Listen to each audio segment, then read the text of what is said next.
अभी हाल ही में Malegaon blast case का फैसला आया और एक शब्द भगवा आतंकवाद की खूब चर्चाएं भी हो रही हैं।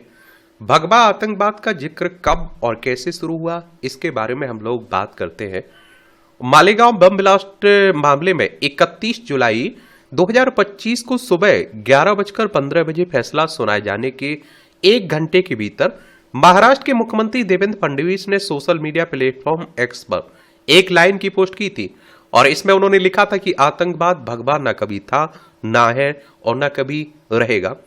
और इससे एक दिन पहले हमारे देश के केंद्रीय गृह मंत्री अमित शाह ने राज्यसभा में बहस के दौरान कहा कि हिंदू आतंकवाद का विचार किसने दिया। मैं दुनिया के सामने गर्व से कहता हूं कि हिंदू कभी आतंकवादी नहीं हो सकते। और उनके इस बयान पर चर्चा अभी चल ही रही थी कि अगले दिन मालेगांव ब्लास्ट मामले में कोर्ट का फैसला आया। इसके बाद भगवा आतंकवाद या फिर हिंदू आतंकवाद पर फिर से चर्चा हो गई और इस शब्द का इस्तेमाल पहली बार मालेगांव बम ब्लास्ट की जांच शुरू होने के बाद हुआ था। और उस वक्त यूपीए सरकार सत्ता में थी और महाराष्ट्र में कांग्रेस एनसीपी गठबंधन की सरकार थी। और पिछले लगभग 1.5 दशक में इस शब्द का भारतीय राजनीति पर गहरा प्रभाव भी पड़ा है। और बीजेपी हिंदुत्व को अपनी विचारधारा में के केंद्र में रखती है और पार्टी बार बार आरोप लगाती रही कि कांग्रेस उसके सहयोगी दलों ने जानबूझकर इस शब्द गढ़ा है और अपनी तुष्टीकरण की राजनीति के लिए इसका इस्तेमाल किया गया है। देखिए, ये महाराष्ट्र है, मुंबई इसकी राजधानी, इसकी सीमा गुजरात, मध्य प्रदेश, छत्तीसगढ़, तेलंगाना, कर्नाटक, गोवा से लगती है। तो साल 2008 में हुए मालेगांव ब्लास्ट से पहले भगवा आतंकवाद शब्द का इस्तेमाल नहीं हुआ था और हेमंत करकरे के नेतृत्व में महाराष्ट्र एटीएस ने मालेगांव बम ब्लास्ट की जांच शुरू की थी। एटीएस की शक की सुई कुछ हिंदुत्ववादी संगठनों पर गई थी। इसके बाद साध्वी प्रज्ञा सिंह ठाकुर, जो बीजेपी की सांसद रही है भोपाल से, मध्य प्रदेश की राजधानी है ना भोपाल से, भोपाल संसदीय सीट से, और अन्य लोगों को गिरफ्तार किया गया। यह पहली बार था जब बम विस्फोट के किसी मामले में हिंदुत्ववादी संगठन से जुड़े किसी कार्यकर्ता को गिरफ्तार किया गया। उस वक्त केंद्रीय गृह मंत्री पी चिदंबरम ने शारीरिक तौर पर भगवा आतंकवाद शब्द का इस्तेमाल किया और साल 2010 में दिल्ली में सभी राज्यों के पुलिस महानिदेशकों और पुलिस निदेशकों डीजीपी और आईजीपी के एक सम्मेलन में उन्होंने कहा था कि भारत में युवाओं को कट्टरपंथी बनाने की कोशिशें बंद नहीं हुई। हाल में भगवा आतंकवाद की एक घटना सामने आई और जिसके तार पहले के कई बम विस्फोटकों से जोड़े गए हैं। मैं आपको सलाह दूंगा कि आप सतर्क रहें। हमें केंद्र और राज्य स्तर पर अपनी आतंकरोधी क्षमताओं को लगातार बढ़ाना चाहिए। उनकी इस टिप्पणी पर काफी विवाद हुआ। हालांकि बाद में कांग्रेस ने इस बयान से यह कहकर दूरी बना ली कि यह चिदंबरम की निजी राय है। फिर भी इस पर उनकी आलोचना थमी नहीं। और उसी साल विकीलीक्स ने दावा की कि कांग्रेस नेता राहुल गांधी ने भारत में तत्कालीन अमेरिकी राजदूत टिमोथी रोमर से कहा था कि भारत को सबसे बड़ा खतरा इस्लामिक आतंकवाद से नहीं बल्कि तेजी से बढ़ते कट्टरपंथी हिंदुत्ववादी संगठनों से है। विकीलीक्स एक अंतर्राष्ट्रीय संगठन है। इस संगठन ने कई गोपनीय दस्तावेजों, ईमेलों और सरकारी रिकॉर्ड को सार्वजनिक किया था। इसकी स्थापना सन 2006 में जूलियन असांज ने की थी। सुशील कुमार सिंधे और दिग्विजय सिंह के बयान। पी चिदंबरम के बाद केंद्रीय गृह मंत्री बने सुशील कुमार सिंधे ने एक सार्वजनिक भाषण में भगवा आतंकवाद शब्द का इस्तेमाल किया था और जनवरी 2013 में कांग्रेस पार्टी ने लोकसभा चुनाव की तैयारी के लिए राजस्थान पर जयपुर में एक चिंतन शिविर आयोजित किया था और वहां कांग्रेस सार्वजनिक अपने कार्यकर्ताओं को संबोधित करते हुए सिंधे ने भगवा आतंकवाद का जिक्र किया था और अपनी आत्मकथा 5 डिकेड्स इन पॉलिटिक्स में सिंधे ने इसका विस्तार से उल्लेख किया है। उन्होंने लिखा है कि मंत्रालय के गोपनीय दस्तावेजों की समीक्षा के दौरान उन्हें भगवा आतंकवाद का जिक्र मिला, लेकिन यह एक ऐसा मुद्दा था जिससे बड़ा विवाद हो सकता था क्योंकि इसमें बीजेपी और आरएसएस का नाम शामिल था और इसलिए सार्वजनिक तौर पर आरोप लगाने से पहले उन्होंने इसकी सत्यता की जांच का ध्यान रखा।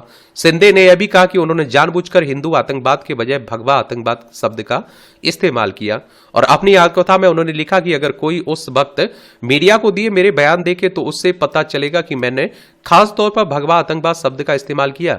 मुझे याद है कि मीडिया में किसी ने पूछा था कि यह हिंदू आतंकवाद है या फिर भगवा आतंकवाद। मैंने जवाब में कहा था कि मैं जिसकी बात कर रहा हूं वो भगवा आतंकवाद है। हालांकि बीजेपी उस वक्त भी और अब भी इस शब्द का हवाला देते हुए कांग्रेस की आलोचना करती है। कांग्रेस नेता दिग्विजय सिंह ने भी बार बार भगवा आतंकवाद शब्द का इस्तेमाल किया। उन्होंने दावा किया था कि 26/11 से ठीक पहले उन्होंने हेमंत करकरे से बात की थी और जिन्होंने कहा था कि मालेगांव जांच के कारण उन्हें हिंदुत्व समूहों से धमकियां मिली थी। उनकी यह टिप्पणी विवादास्पद मानी गई और 2019 के चुनाव में बीजेपी ने भोपाल से दिग्विजय सिंह के खिलाफ मालेगांव विस्फोट मामले की मुख्य अभियुक्त साध्वी प्रज्ञा को उम्मीदवार बनाया था। चुनाव प्रचार के दौरान भगवा आतंकवाद का मुद्दा एक बार फिर उठा जब साध्वी प्रज्ञा ने दिग्विजय सिंह पर हिंदू आतंकवाद शब्द करने का आरोप लगाया और इस पर दिग्विजय सिंह ने जवाब दिया, मैंने ऐसा कभी नहीं कहा। मुझे कोई एक क्लिप दिखाए जिसमें मैंने हिंदुओं को आतंकवादी कहा हो। मैं खुद एक हिंदू हूं, मैं खुद को आतंकवादी क्यों कहूंगा। 2022 में बीजेपी नेता देवेंद्र फडणवीस ने आरोप लगाया था कि शरद पवार हिंदू आतंकवाद शब्द का इस्तेमाल करने वाले पहले व्यक्ति थे और चिदंबरम व शिंदे ने उनका अनुसरण किया। अलीबाग में पार्टी की एक रैली के दौरान पवार ने इस तरह के अतिवाद पर चिंता जताई थी। फडणवीस की टिप्पणी से एक और सार्वजनिक विवाद खड़ा हो गया था। व्यापक बहस जब मालेगांव मामले की जांच चल रही थी तब विस्फोट के अन्य मामलों में भी हिंदुत्व संगठनों से जुड़े नाम सामने आए। मालेगांव के अभियुक्तों साध्वी प्रज्ञा और लेफ्टिनेंट कर्नल प्रसाद पुरोहित का नाम अन्य हिंसक घटनाओं में भी अभियुक्त के तौर पर सामने आया। अलग अलग राज्यों में दर्ज इन मामलों की जांच बाद में राष्ट्रीय जांच एजेंसी एनआईए ने संयुक्त रूप से की। कुछ अभियुक्तों को अंततः बरी कर दिया गया। 2007 में भारत पाकिस्तान समझौता एक्सप्रेस में हुए विस्फोट में 68 लोगों की मौत हुई थी और इस मामले में स्वामी असीमानंद और अन्य को गिरफ्तार किया गया था। 2019 में अदालत ने असीमानंद सहित चारों अभियुक्तों को बरी कर दिया और सरकार ने इस फैसले के खिलाफ अपील न करने का निर्णय लिया और जिसकी आलोचना भी हुई। और 2007 के अजमेर दरगाह विस्फोट मामले में भी असीमानंद को अभियुक्त बनाया गया और इस विस्फोट में 3 लोगों की मौत हुई थी। 2017 में आए फैसलों में असीमानंद को बरी कर दिया गया जबकि सुनील जोशी, भावेश पटेल और देवेंद्र गुप्ता को दोषी ठहराया गया। सुनील जोशी की जांच के दौरान हत्या कर दी गई थी। 2007 में हैदराबाद की मक्का मस्जिद में हुए विस्फोट में 18 लोगों की मौत हुई थी। इस मामले में असीमानंद और 11 अन्य अभियुक्त बनाए गए थे। शुरुआत में इसकी जांच सीबीआई ने की थी और जिसके बाद एनआईए को सौंप दी गई थी। सीबीआई यानी सेंट्रल ब्यूरो ऑफ इन्वेस्टिगेशन की बात हो रही है।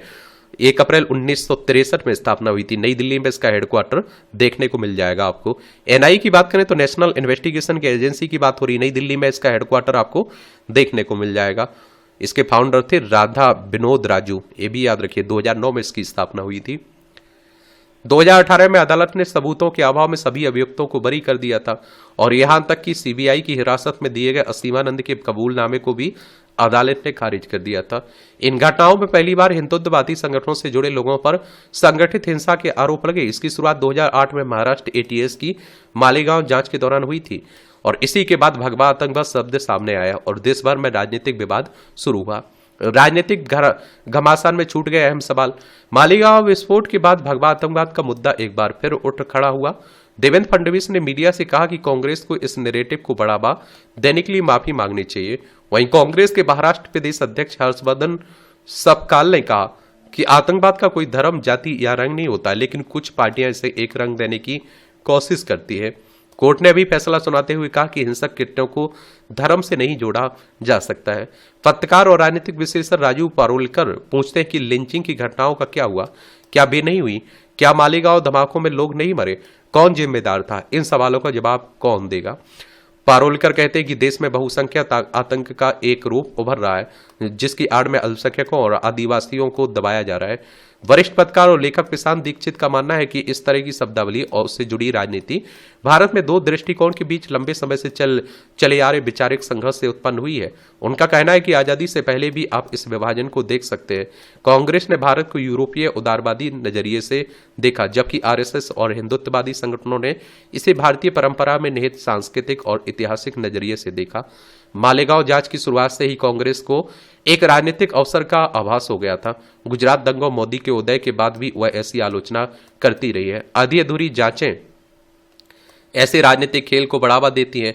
इसी वैचारिक टकराव से भगवा आतंकवाद शब्द का जन्म हुआ। बाद में एके एंटनी ने स्वीकार किया कि इस शब्द का इस्तेमाल करने से कांग्रेस को राजनीतिक नुकसान हुआ है। प्रशांत दीक्षित कहते हैं कि इस पूरे राजनीतिक घमासान में सबसे अहम सवाल का जवाब आज तक नहीं मिला। वह यह है कि मालेगांव में धमाके आखिर किए किसने थे, और इस सवाल बच के रह जाता है। और आप लोग क्या सोचते हैं, अपनी राय आप लोग जरूर बता सकते हैं और आपको अपनी राय बतानी भी चाहिए। धन्यवाद।